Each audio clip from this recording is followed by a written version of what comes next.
Good afternoon. We are here for a Planning, Housing, and Parks Committee work session, and we are going to talk about the Glenmont Corridors Opportunity Study, and we have members of the planning staff and the planning board chair here with us, along with Ms. Dunn, and we have the district council member and also committee member, Natalie Fonda-Gonzalez, who's here as well, who I know has been doing quite a bit of work in ensuring that we realize the full potential of Glenmont, which we have been desperately trying to see move forward for many, many years, and we're hopeful that some of those efforts will come to fruition soon.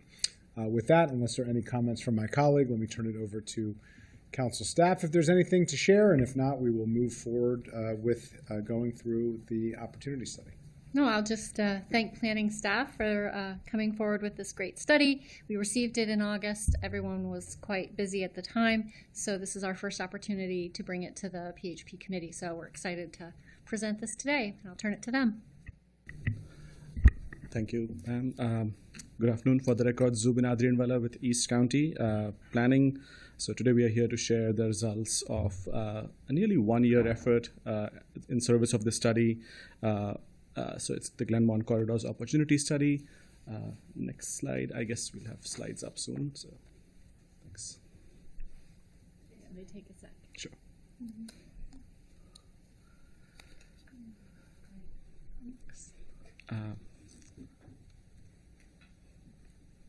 Thank you. So this is a study which of course I'm assuming this committee is aware, but just for people at home, it's distinct from a plan.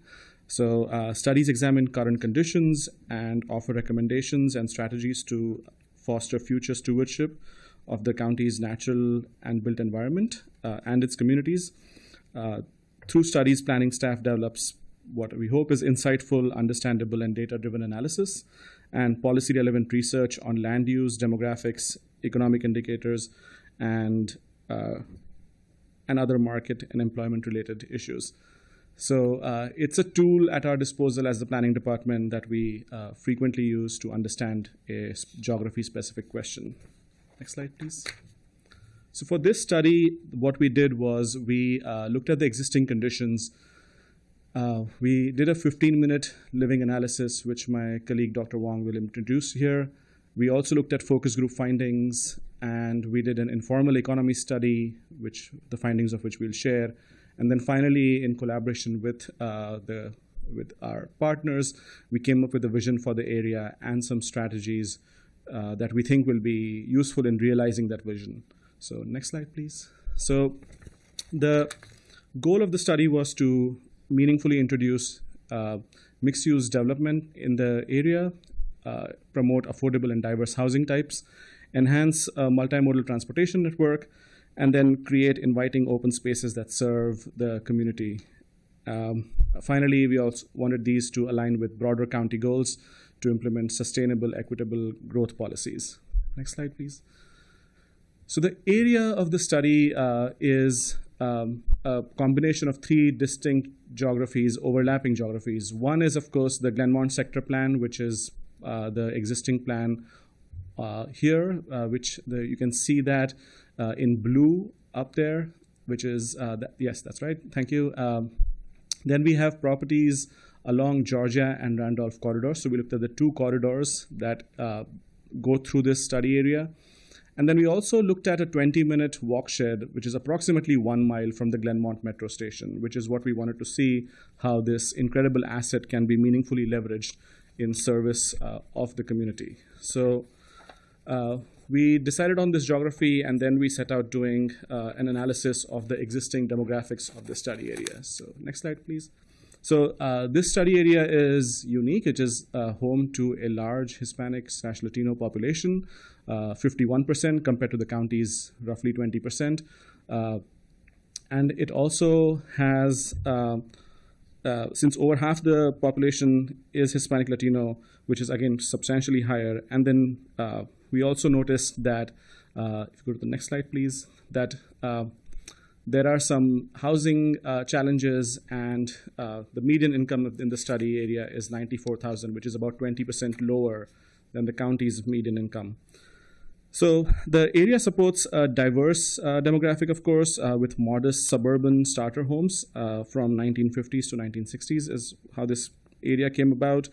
Nearly 75% of the housing units are single family, higher than the county's average of around just under 66%.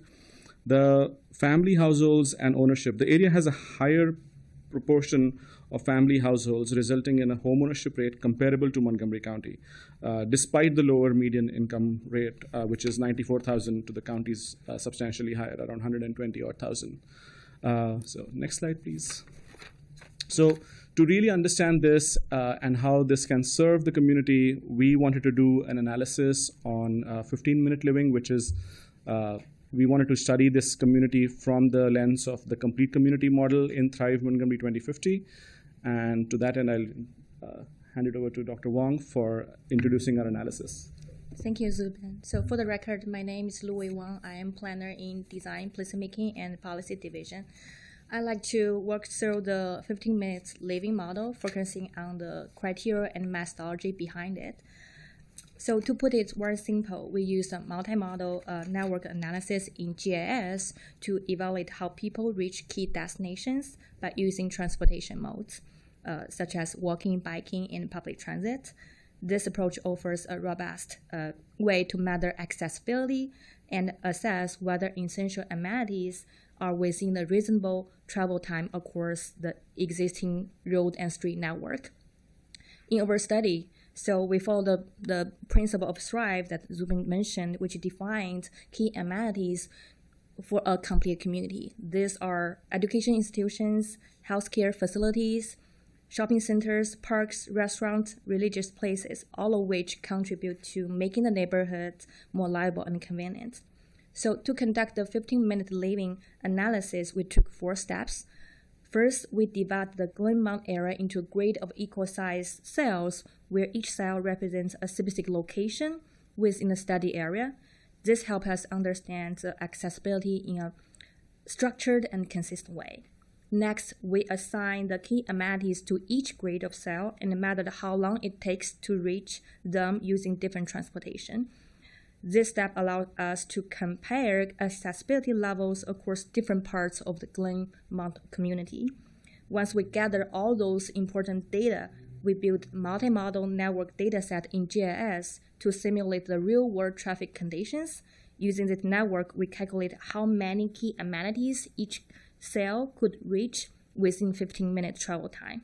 So finally, as you can see, the colorful map on the bottom definitely shows the results of the different accessibility levels, where dark color means high accessibility, while the light color represents low no access. Next, please. So analyzing the accessibility patterns reveals which area foster connect communities and which fall short. Here we aggregate the results from the 15-minute living analysis across all key amenities. The map on the left shows access levels categorized as none, low, moderate, or high. As we can see, only 15% of cells exhibit high accessibility, where 30% of the cells have no access at all. What does it mean for the residential patterns? When we overlay the housing data with accessibility, the chart to your right, we find out 40% of residential units have high accessibility, whereas 11% of parts lack any accessibility to those essential amenities by walking. Next slide, please. Similarly, when we expand the analysis to include biking and public transit, we observe notable improvements in accessibility. So the map to your left illustrate which area fall into the categories of none, low, moderate, or high access to essential amenities, where biking and public transit. Overall, 49% of cells exhibit high accessibility, where 27% of cells have no access. So we also examine the housing units data. So we find out that nearly 60% of residential units benefit from high accessibility, whereas 11% still lack any access to essential service by biking and public transit. So these findings indicate biking and transit provide significantly better access to the essential amenities compared to walking, highlighting the role in enhancing connectivity and mobility across the entire Glenmont community. Next, please. So overall, this 15 minutes living model provides a valuable insight into existing conditions of Glenmont. So analysis can summarize several key findings. First, this study area definitely has high potential for mixed-use development, particularly in areas with high accessibility, such as those areas near metro stations and major intersections. This location presents significant opportunities for redevelopment that support a mix of residential, commercial, and community uses. Second, while public transit is available, pedestrian and biking infrastructure remains insufficient. There is a need for better infrastructure, including continuous sidewalks and protected bike lanes. Addressing these gaps would enhance overall mobility and improve access to the transit. So lastly, we all know public and green space plays an important role in creating inclusive urban environments. Our findings suggest that integrating public spaces into community fabric would promote more equitable accessibility and strengthen community cohesion. For example, encouraging inclusive urban design can further enhance livability and social interaction with Glenmont. So I'm handing it over to Zubin. Can you talk about the study? Sure. Thanks, Zoe. So I think the concept of the complete communities was, of course, in prime focus in this study throughout. And while as planners, we were aware of how we use complete communities, we also wanted to use this study to meaningfully understand how the community that we are attempting to build complete communities for understood complete communities. So from a planner perspective, we of course see complete communities as environments where people can live, work, and play within a certain proximity. The underlying 15-minute model serves as a good model for that, but it's all not.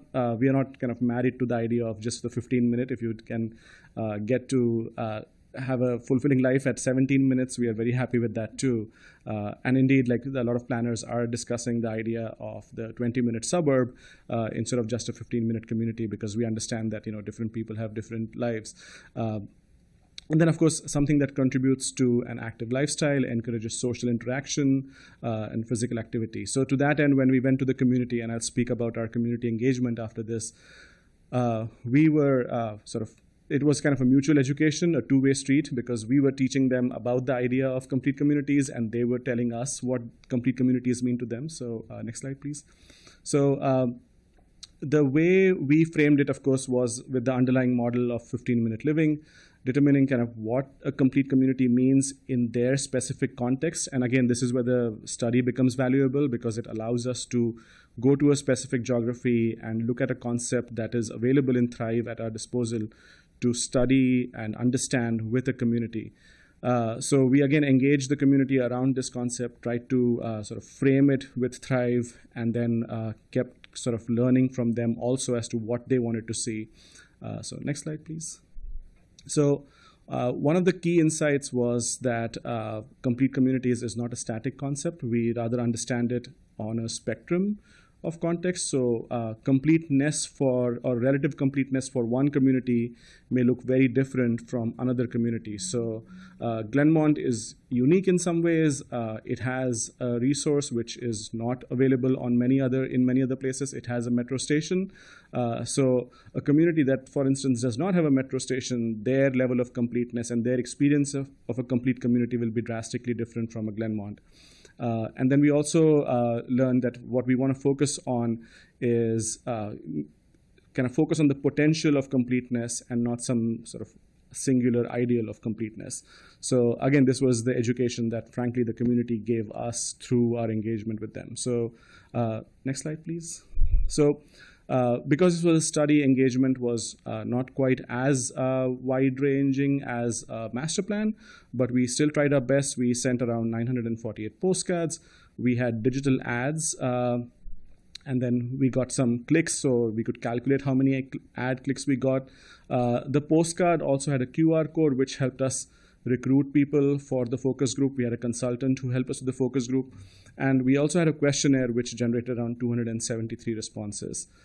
So again, in the questionnaire, you could respond and say, I'll be interested in participating in a focus group. And then we got an email saying, we have noted your application for the focus group. And then we responded to them saying how we'll recruit. And then, of course, the consultant was our focus group filter, basically, and they looked at demographic profile for the focus group to make sure that we were getting diverse participation in the focus group. So next slide, please. So we conducted 8 focus groups in this community. So 3 of them were with adults, which are consultant-led for us. And then 2 of them we worked on with Identity Inc.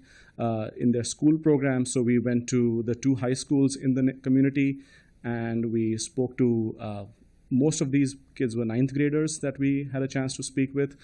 And so we had a good conversation with them to understand their needs.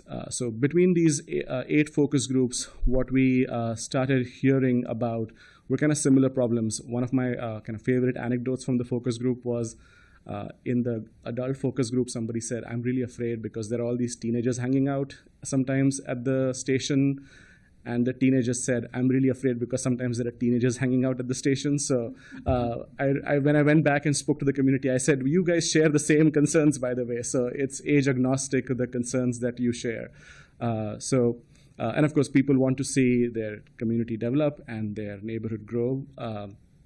And they understand that development brings opportunities and challenges. As I said, this was a mutual education for the community as well as for us. The community really helped us understand their neighborhood and their desires much better. Next slide, please. So with the help of the consultant, we came up with some strengths. We did a SWOT analysis, and I'll kind of walk through them. People have a strong sense of neighborhood and community presence. People love this community.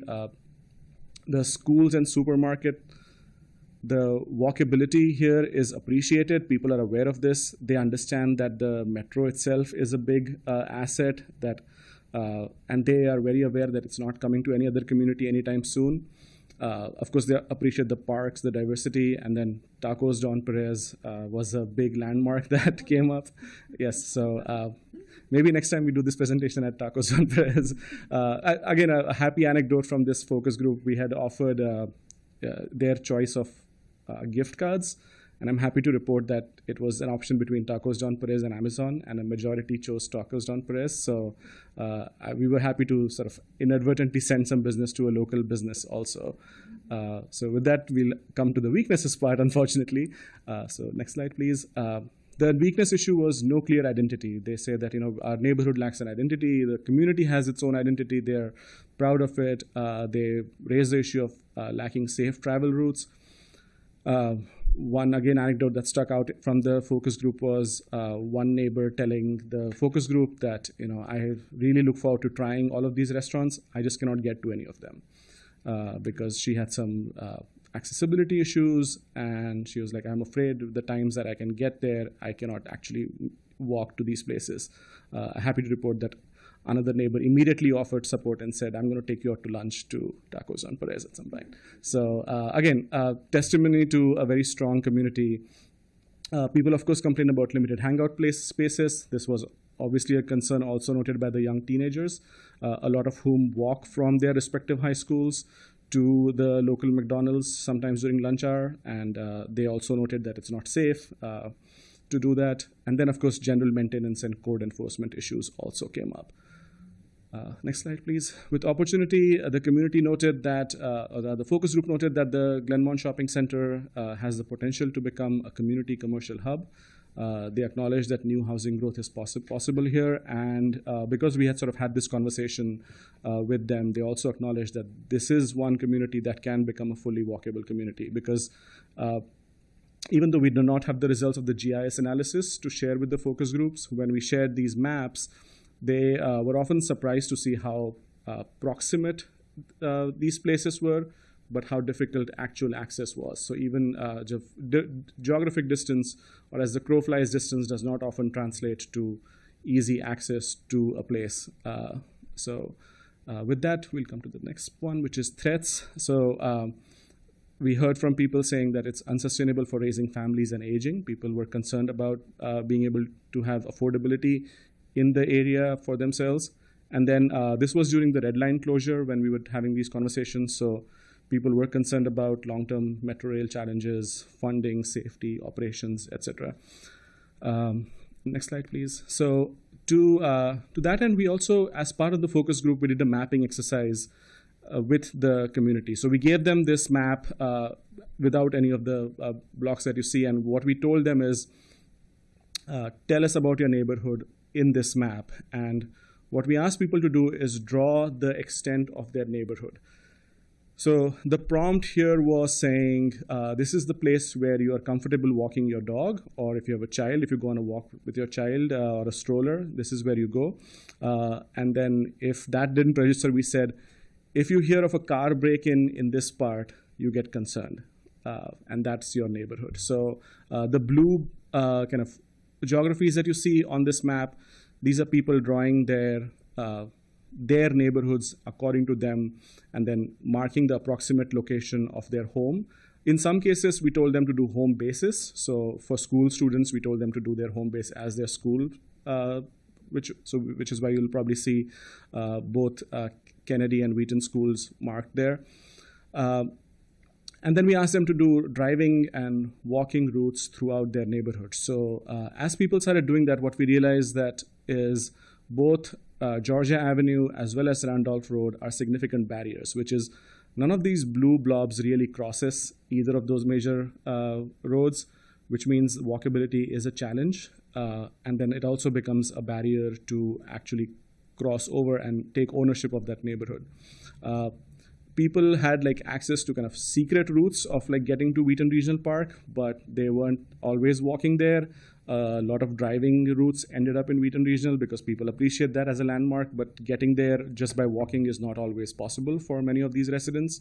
And there was a desire to have more walkability to local parks. So with this exercise, we kind of, again, this was a shared mutual understanding of the neighborhood, of the community, and it really helped us inform some of our strategies. Next slide, please. Along with that, we also did an informal economy study where we hired a consultant to go out and talk to local businesses, such as Tacos Don Perez and smaller businesses. Again, the concerns were similar. These were about 9 interviews that they carried out and a survey in the community. What we heard was that there is appreciation again for these local businesses, small businesses, but people are, of course, concerned about safety and code enforcement. The more informal businesses are concerned that if development comes, then what is their space in the community? And then there was also concern about some government assistance for understanding regulations in the community. So there was a fruit vendor who was at that point having some issue. We were lucky enough that staff took some initiative and could actually connect them to the right resources from county government. So through the planning process, we were fortunate enough to be able to sort of address some of these concerns for the community members.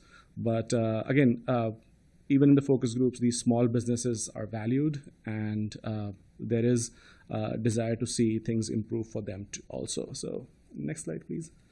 So this is the sort of current status of what the community's kind of center looks like, and people are well aware of it. They want it to become something more than a parking lot. So what we did was, with all this input that we gathered from the community as well as through the focus groups, we took it with the existing master plan and generated an image for the next slide to see what it can potentially become. And we have shared this with the community members. They would like to see something like this happen. Of course, this is not completely designed, but we consulted with our urban designers, and it conforms more or less with existing zoning guidance that we have from the existing master plan. So this is something that's, at least on paper, is more or less possible in the community. Again, we tried to show the idea of central civic green, some kind of a public space. I think the desire was to grab an ice cream. We did it in some part in summer. So the idea was I want to grab an ice cream and go sit in a park and enjoy it in my community. So we think that the central civic green could be valuable, and urban civic green would be valuable for this community. So we also looked at some other areas where different things were possible. So next slide, please. So this location that you see the artist rendition for is, if you could click one more, is at near Shorefield Road. So on the left up there, you see H Mart. That's the H Mart parking lot. So the vantage point is looking from that intersection, looking out. So with the introduction of Georgia BRT, if you go to the next slide. So with the introduction of Georgia BRT and kind of making these spaces more from a corridor perspective of what is possible, we think that we can start activating these spaces, these corridors, as destinations and not just thoroughfares. So that is the desire in the community as well. And then next slide. This is sort of a anywhere along Randolph Road kind of a rendition. We looked at what's possible on Randolph Road. And again, we don't have guidance from MCDOT about whether it's median running BRT or whether it's curb running. So we assumed either or condition, and then we said that Randolph Road could have some of this kind of infrastructure. And again, there is pedestrian activity there because the kids are walking to their high schools. Again, the neighborhoods around them are typical suburban patterns, so there's no parallel street often for them to walk along safely. So you will see pedestrians along Randolph and Georgia, sometimes almost at all hours, because when the artist and I went there, we were both surprised to see how many pedestrians were there at really sort of a non-peak hour. So we were both kind of surprised by that. So next slide, please. So then again, we sort of did this whole analysis, and then we wanted to tie this back to Thrive, which is kind of our guiding star. What we did was we aligned the outcomes of the study with Thrive, and if you look at the study, it's more or less structured along similar lines as Thrive. So next slide, please. So with the strategies, we said that complete communities is kind of front and center. This is a place where we can advance the 15-minute living community model. There is an opportunity here. There's definitely the square footage here to be able to create some kind of a central civic green with satellite parks, pair that with better pedestrian access, and people can almost have sort of a green hopping experience in the neighborhood because the park's infrastructure is there. It's just not always accessible. And then, of course, something that supports local retail and housing options. Next slide. Again, the compact growth around corridors. We want to focus on the principles of corridor-focused growth here. Also, implement housing diversity strategies along the corridors first. And finally, as part of that, also strengthen Glenmont's identity through placemaking. People drew a distinction between sometimes not wanting to be hyphenated as Wheaton Glenmont. They said, we are Glenmont and we'd like to be Glenmont. And they want a more distinct identity for themselves. So I think there's a placemaking opportunity here. And then, of course, ensuring safe multimodal access. I will say here that during the questionnaire, and I wish I had added those results too, use of buses and pedestrian infrastructure was highly correlated to income levels reported. So if people's incomes were lower, they were much more likely to report that they used buses. So not a sort of revolutionary finding, but we have that on paper from the community. So we want to ensure safe multimodal access. Next slide, please. For transportation, of course, Vision Zero and safety measures, something that we learned from the students too, that they want better access, improved bicycle and pedestrian infrastructure. At one point in the student focus groups, there was a sort of small sidebar conversation about using Lime bikes to get around to places, and that they're not always available. So there is some organic micro-mobility happening in the neighborhood. And then, of course, we want to look at enhancing transit services and amenities, expanded sidewalks and walkability, and then safe routes to schools and parks. Next slide, please. So for housing, of course, we want to have mixed income affordable housing through redevelopment and then expanding housing typologies. As I mentioned, that even in the grown-ups group of focus groups, we heard concerns about affordability in the area, and then seniors wanting to age in place or wanting to age in the neighborhood, but just unsure if they can continue affording their neighborhoods because the housing typologies are just not available to them. Finally, with parks, we think that somewhere along that intersection of Randolph and Georgia, there is a possibility of creating a central civic green. Expanding park connectivity will be crucial. Economic activity in and around parks, which our parks colleagues have supported as part of the study, where we think that if you walk to Wheaton Regional for a picnic, you should be able to have access to some kind of food or something like that, even for smaller parks. So again, then, and of course, in incorporating green infrastructure, which is critical to the implementation of Thrive also. Of course, equity with engaging underrepresented communities through the development process will be critical. Equitable access to services is also, of course, critical. And then we want to sustain community feedback.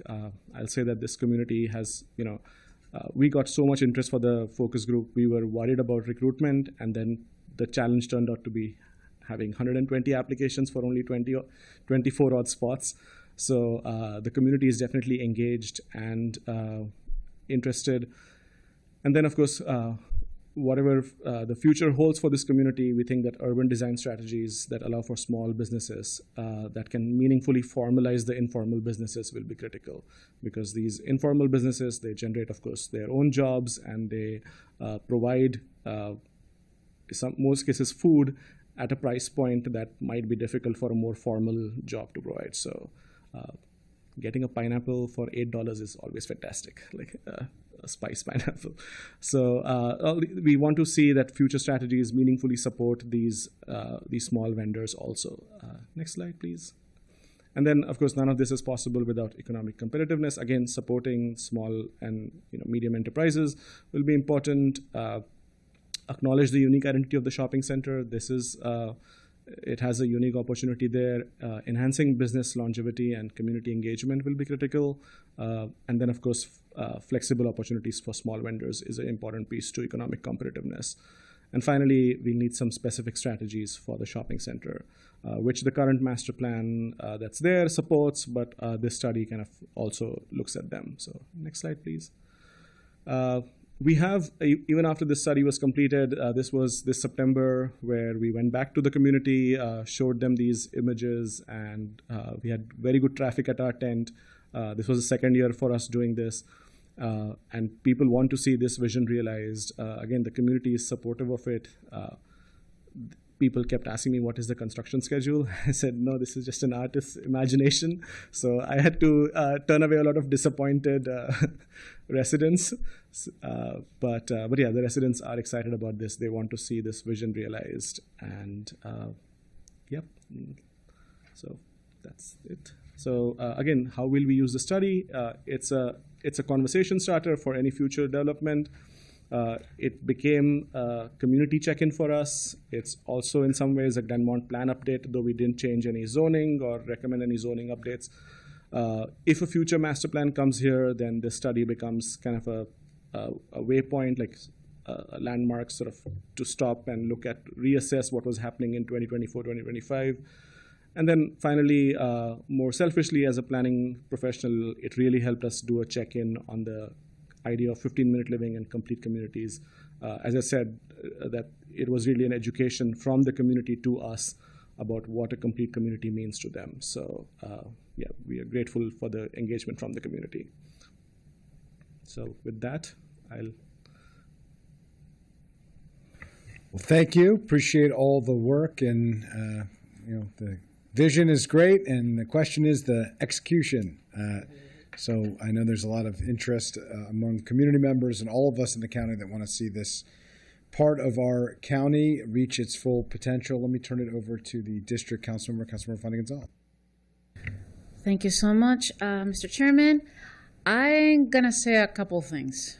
Number one, I think the study was very timely.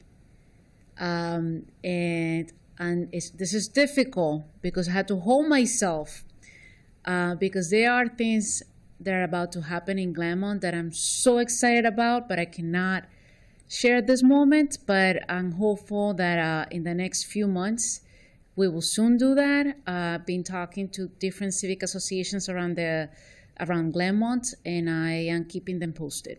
I'm going to say that and just leave it there. The second thing, I got offended by there's one line when you said that in your presentation that the quality of the supermarkets was not high or something along those lines. Man, whoever says that has never been to H Mart. I love that place, and we do have a couple other supermarkets there. I felt I had to say that to you.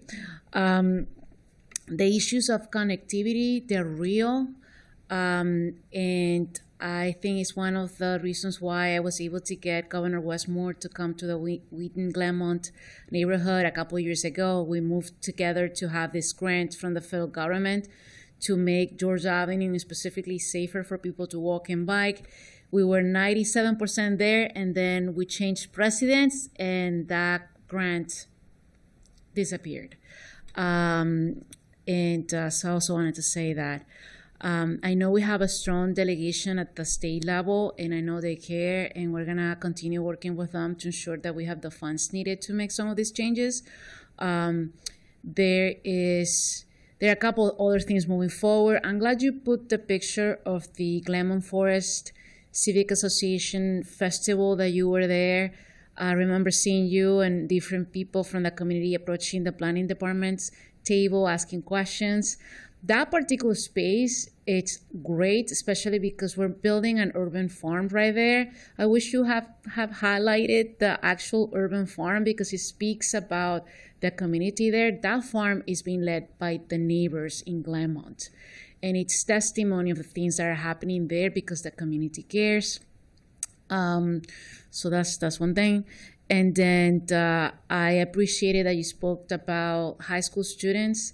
I have done quite a few events at Kennedy High School specifically, and getting their feedback. And one of their main obstacles in terms of how they move around to get from Kennedy to, the Wheaton Library or Wheaton Regional Park or the metro station and so on, is safety in terms of transportation infrastructure safety. Not enough, the sidewalks are not wide enough. They don't feel safe biking there, although they want to. So you kind of alluded to that, and I appreciate it. The comments, and it just reinforces what I hear from the youth. And then issues with DOT and the CIP coming up.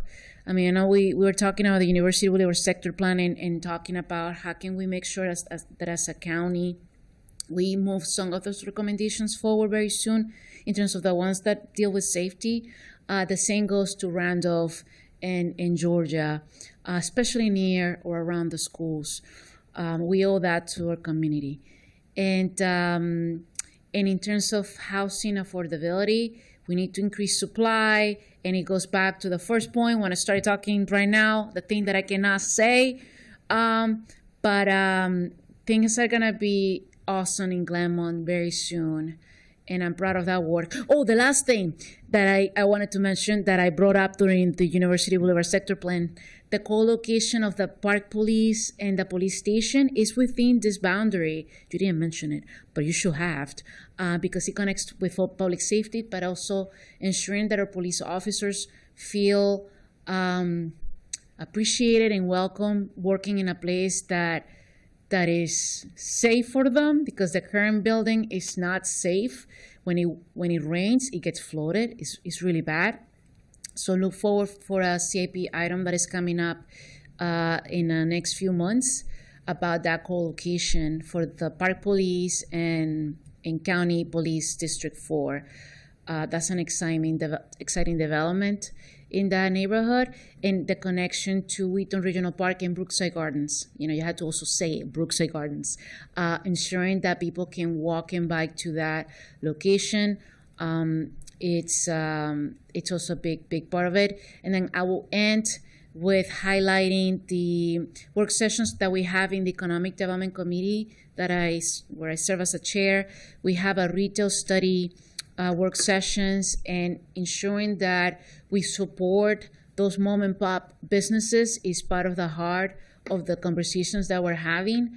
And it goes side by side with everything that you just mentioned in this study with retail in Glenmont, especially understanding that as we move a certain project forward in Glenmont, the one that I'm not going to mention here, we need to ensure that some of the businesses that are there can stay there. To me, that's critical because it's the heart of that community. That diversity that we have in Glenmont is beautiful. It goes alongside the Wheaton diversity, and I'm aware that they don't want to be called Wheaton. I live right in between both of them. So sometimes I'm saying that I'm from Glenmont, and many other times I'm saying I'm from Wheaton. Depends on the audience. But it's something that we need to protect and enhance, as you have mentioned. And with that, I thank you so much for your work, but I rest assured that we're going to be using your study. It's not one of those studies that departments do and then you leave it in a shell. No, I'm going to use it as we move forward with other things that we have in Glenmont. Thank you. Thank you. Council Vice President Joanna. Appreciate it. Thanks for the work and the presentation. This is a very unique area. It's like you said, it's the end of the red line on this end, and because of that, this area also gets a lot of people coming through it. If you're coming from East County, it's the closest metro to you, and so a lot of buses come into it to get to other parts of the county, and so it's a really unique throughput way. In addition to the community members that actually live right there, they just get a lot of traffic. I've spent a lot of time in this area and have lived off of Randolph Road for a long time, and so excited that this was done. I read it when it came out a couple months ago, but glad we were having this presentation. I just wanted to lift up a couple of things. The Vision Zero safety measures, and Councilmember Fanny Gonzalez was talking about this a little bit. These are some of the things that I think are most important to do urgently, even prior to redevelopment. Like, one of the things that you have in the report is and this has been a pet peeve of mine across the county, but particularly in this area, is the pedestrian crossing intervals. These are just massive streets that it takes, even if you're fully able-bodied, and I'm not young, but I try to be young. It's hard to get across, and I know it's always a tough thing. And so that the more crossings that have visible paving, and just some of these things that are in here that should happen like now. Has there been any conversation since this came out with DOT or with SHA or anybody about moving some of these along quicker? Or if not, I'd like to. I'm sure there has been some, but I just think some of these are really things we want redevelopment for sure, and excited about that. But some of these should be happening as soon as possible.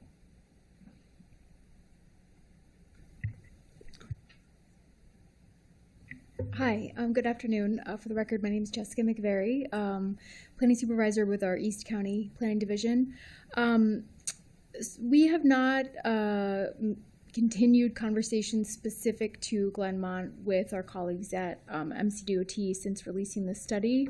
However, as Mr. Adrian-Bala mentioned, the study is really intended to be that check when capital improvement, when we're reviewing the CIP, right, or when we're reviewing mandatory referrals. Good thing we're going to be coming up on that soon. Right, exactly. And so that's an opportunity for us to sort of revisit the study and the specific strategies and locations that are identified, and reaffirm those and as being priorities for improvements. Well, one of the things I might suggest, I know they're deep into the county government, in presenting to us by January 15th, but it might make sense just to ping them and just say, like, this is something I think you've heard from at least two councilmen. I'm sure Councilman Friedman would agree. Like, I'd love to see some of those things reflected and talked about in the upcoming CIP discussions, because they're needed. The other thing I wanted to bring up was the one of the interesting things in this report, in addition to being, a highly Latino area and immigrant area and a lot of small businesses, it's also got a ton of renters in it, higher than the normal parts of the county. And I think the report noted that nearly 28% of the renters in the area are cost burdened, which is higher than the most of the county as well. They're spending more than 50% of their income on housing costs. I wonder, in the focus groups you had and the discussions, could you talk a little bit about how you centered or talked with those folks around the issues in the future of this area? Because that's obviously going to be a big part of the going forward. Yeah, thank you. So with the renters, especially, there were some renters in the focus groups themselves, and they did report they were not as cost burdened with 50%, but they did report that. And then housing availability and housing anxiety is an issue that some of the focus groups did raise. And again, the focus group, of course, as diverse as it was, there was that conflict that we saw kind of play out live in a group of 8, where people are saying we want housing for sure, and then others saying we want it, but we want it to be done carefully. So I think that tension that sort of is in all our communities, we saw that in the sort of microcosm of a focus group there too. The challenge that came from seniors in the focus group was that they weren't sure where they would go. Simple things were mentioned sort of anecdotally, like my unit has a lot of stairs. I don't know how many years I'm going to be able to do that. Right. If I want to stay here, where do I go? I don't think I can afford a single family. Like these kind of individual conversations were there, which spoke to the need for a different types of housing availability. But yeah, the questionnaire was where we saw from renters that there was anxiety about access. But at the same time, as you pointed out, this is unique. It has a metro station at a relatively affordable price point still. So for a lot of them, that this is even for in the focus group, a lot of people pointed out quite straightforwardly to us that this was the only metro station I could afford. So right. In the county, and which is true. So they're like, I got the first house I could find. Like we heard a lot of those conversations from people. So that asset, the community absolutely values it, and of course, Wheaton Regional and Brookside Gardens are incredibly valued assets. Mm-hmm. But yeah, the availability of housing, especially if you want to buy, is still limited there.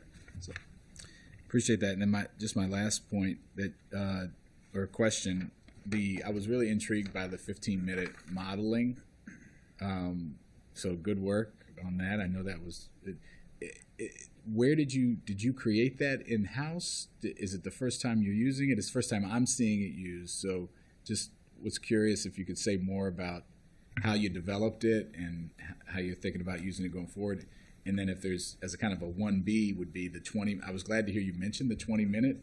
Suburban's kind of developed in the last few years, as far as, which I think is really important for us, because we are, we have very dense urban areas, but we also have a lot of suburbs, and having the talk, I think the language of it will be really helpful going forward to make people see, like, no, we're not trying to squeeze everyone into what a 15-minute living, a 20-minute suburb, or whatever. It's just a good conceptual framework to talk about the different types of topography. So 1A is about the 15-minute, how you developed it, and 1B would be maybe a little bit on the 20. And then thank you for the question, and I'm excited to talk more about this model.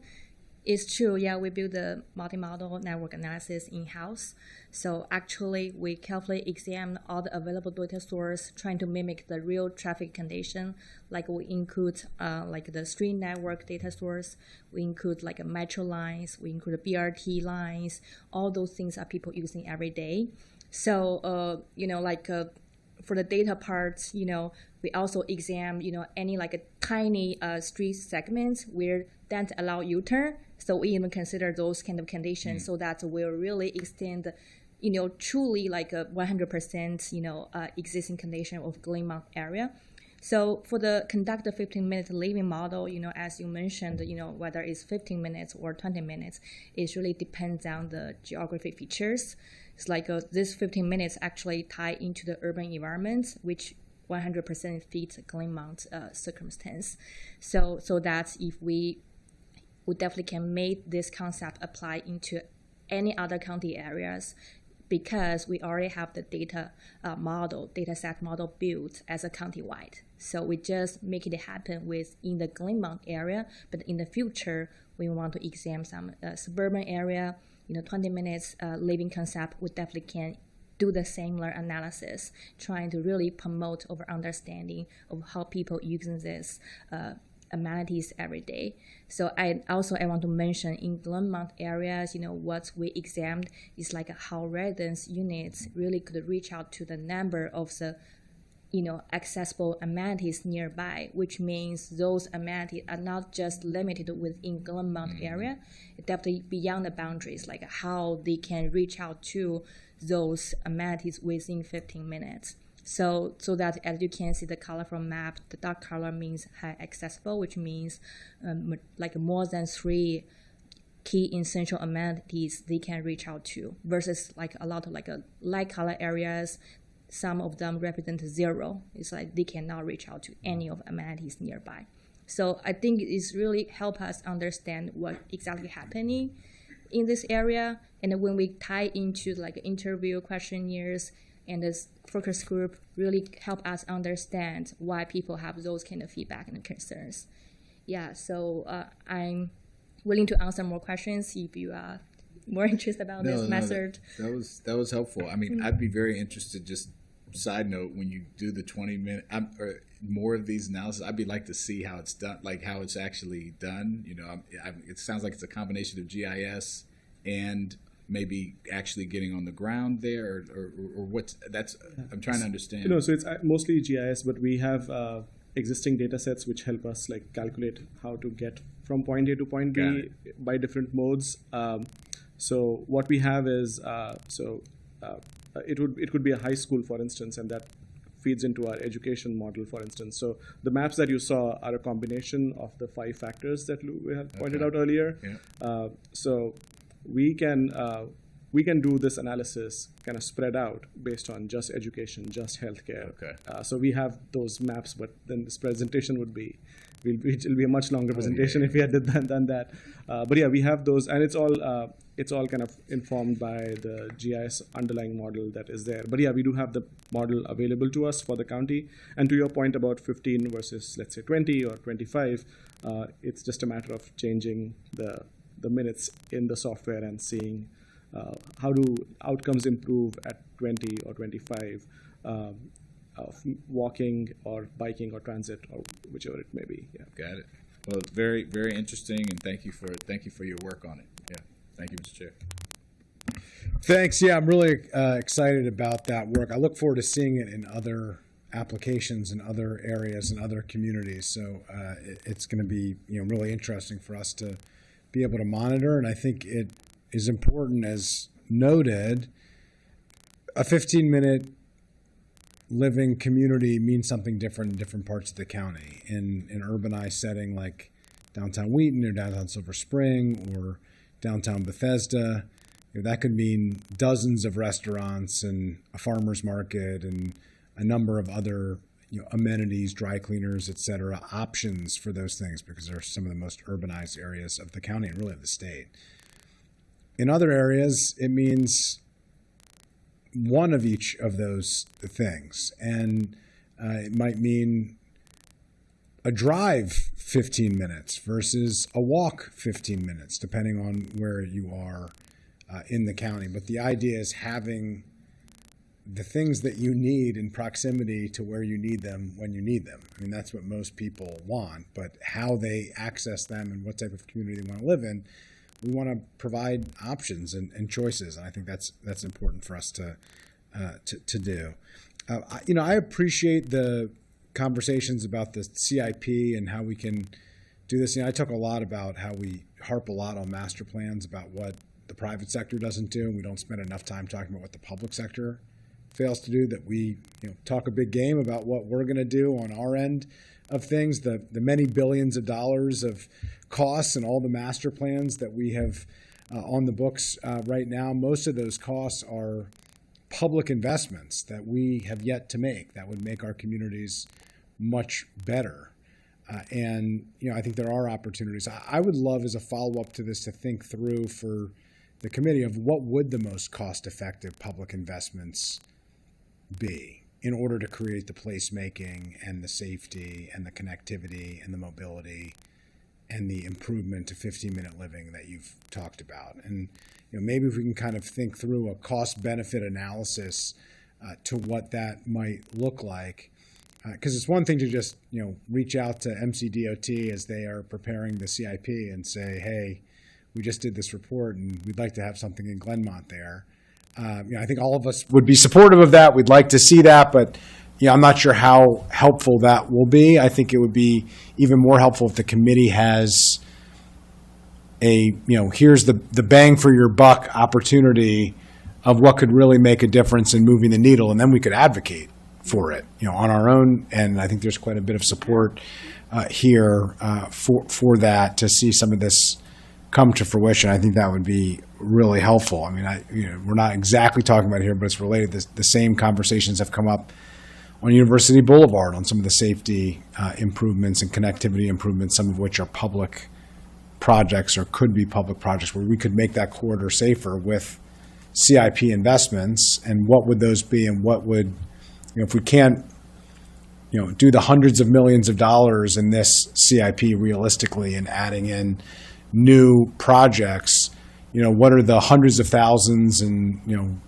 low-digit millions, which are much more doable in a multi-billion-dollar CIP, to make happen much quicker, to make intersections safer so that families can cross the street to get to the taqueria, to have lunch, or to get to their child care facility, or to get to their job, or to catch the bus, or to go visit a neighbor. And I think about even when I grew up, I lived right across from a community center. And it was not safe enough for us to cross the street as kids, a main state road, to get to the community center, even though it would have taken less than 15 minutes or about 15 minutes to walk to that community center. And so as the crow flies, it was in close proximity. But as children cross a street, it was not safe enough for us to cross. And we have examples of that all over the county, which we could make safety improvements in a reasonable way to address that without dramatically changing the entire infrastructure of that entire state road, which ultimately would be nice, but is not realistic to do immediately. I don't see any other colleagues. Are there any other comments from the planning board chair or from planning staff on this effort or on next steps? I can just add Carrie Sanders for the record. These are great ideas and great feedback from the committee. One thing that we do every year, the planning staff provides a report to our planning board as it relates to the CIP, and I think this has given us some ideas of how we may do that, and maybe a cost-benefit analysis, as well as connection with MCDOT and sort of our engagement with them. I think this gives us some good ideas for how we could do that, and I was just mentioning to the chair that that's something that we could explore. We typically do that every spring when the CIP is developed, so we could look at this a little bit in respect to your... Here's my suggestion. Mm-hmm. Before that, well before that, ideally like mid-December, if possible, like over the next 4 weeks, if you could submit to us, and I don't think we'll have time to do a committee session to present it. Maybe we could do that subsequent to it, but present to us by mid-December before the holidays, and a month before the county executive is going to send his capital budget submission to us, a list of doable project. Saying we should build out the entire bus rapid transit network countywide, which is a multi-billion-dollar effort, probably not helpful for this exercise that we could realistically look at and advocate for. But realistic ways, either in particular parts of the county, like Glenmont, for instance, related to work that you've done, or safety and road safety improvements, livability improvements that could be made within a reasonable budget item in the capital budget, I think would be really helpful, rather than analyzing what is in the CIP and what should be prioritized ahead of other things. I mean, we'll look forward to seeing that too, once you've submitted to the planning board. But I think in advance of that, I think it would be helpful to do a bit of a, here are recommendations in plans or in reports that we have. Here's how much they would cost, and here's the benefit that we think that they would have, to bring a vision to fruition. Is that doable? As it relates to this study, is that? Yeah, or if there are other similar studies that you have. That might take us a little bit more time. You've only done a few of these, so you could look at other ones. For instance, North Bethesda Pike District is an example. Oh, I of understand. A similar one that you did with like the bus connector. I'm just, there may be other studies that you have done where you could look at those, or recent master plans. You have the Great Seneca Science Corridor, for instance. If there are reasonable recommendations there, I'm just thinking of if you think through the last. I'm not asking you to go through every master plan that's ever been approved over the last 30 years and come up with recommendations from each one. I don't think that's reasonable. And Vice President Joanna was teasing about that. But I do think you could do a look back, let's say over the last 5 years, of work plan items that you have and recommendations that have been part of those work plans, and pick 4 of those, 5 of those at most, to say here are 3, 4, 5 projects that are a reasonable price tag. Again, the hundreds of thousands to small number of millions, not tens of millions, hundreds of millions, et cetera. And why they would particularly help to move the needle in a significant way, and then we could take a look at that, and it could be an opportunity for us to advocate for those if they make sense to bring some of these to fruition. Is that reasonable? And then Thank you. Yeah. So what I'm understanding is kind of looking at those recent studies that we've done and some. Yeah, of the 5-year look back I think is Sure. reasonable. If you have a different cutoff that you think is more reasonable, that's fine too. Let me turn it to Vice President Juan. No, just trying to be additive. I think that's great. Yeah, if there's a point that makes sense, if it's 3 and not 4 or 5, whatever.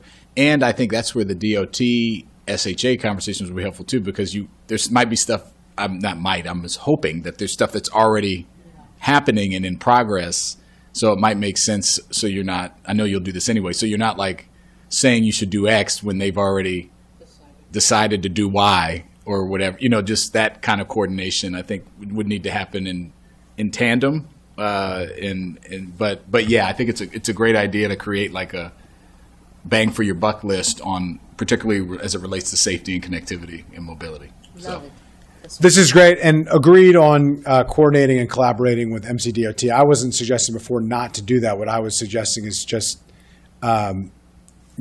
reaching out without something like this, I think wouldn't be as helpful and valuable to them or to you or to us as we would want. But I think it does, clearly make a lot of sense to coordinate with them, because they're already in the process of thinking through what their CIP submissions are going to be, and the purpose of the exercise is to be collaborative and helpful and constructive, and not having a shadow capital budget. Because ultimately, whatever the suggestions are, the buck is going to fall on this dais, with us having to figure out how the puzzle pieces fit together and how we make it work, and what we can afford and invest in to move the county forward. Can I just say also maybe on a little bit higher level in future master plans, when we present recommendations in the master plan, maybe some of it too could be like, without having all the number, we wouldn't have the numbers because OMB wouldn't have done it, but like what is, like a list of what is more implementable earlier than later in some of the suggestions and yeah, I think that's a really good. I was thinking about something similar. I think really thinking through in future master plans of easily implementable or near-term public infrastructure. Without getting into the University Boulevard near-term versus long-term planning and study, because I think we did quite a bit of work to address some of the concerns that folks had about that. I think on the infrastructure piece of figuring out, there are long-term visions in a lot of master plans that are many billion-dollar investments of the aspirational transportation connectivity network that we would like to see, which is not going to happen. It's going to, in many cases takes a decade or two or three, not a year or two or three, but thinking through what could be done in a year or two or three to make it a little bit more real for residents. I think one of the challenges in master plans, understandably for residents, is some of the concerns feel immediate and some of the benefits feel distant. And it makes it very hard to get buy-in when that's the case. And so as much as we can think through what are the more immediate opportunities to demonstrate benefits to the community and to the county, to me, I think that's where you really get a lot more buy-in earlier on. So I think thinking through that would be helpful.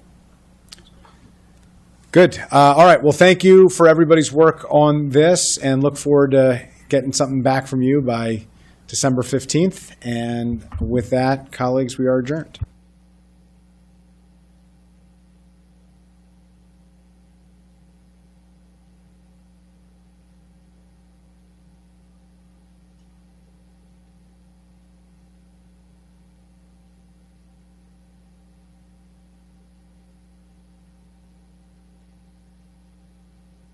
A lot.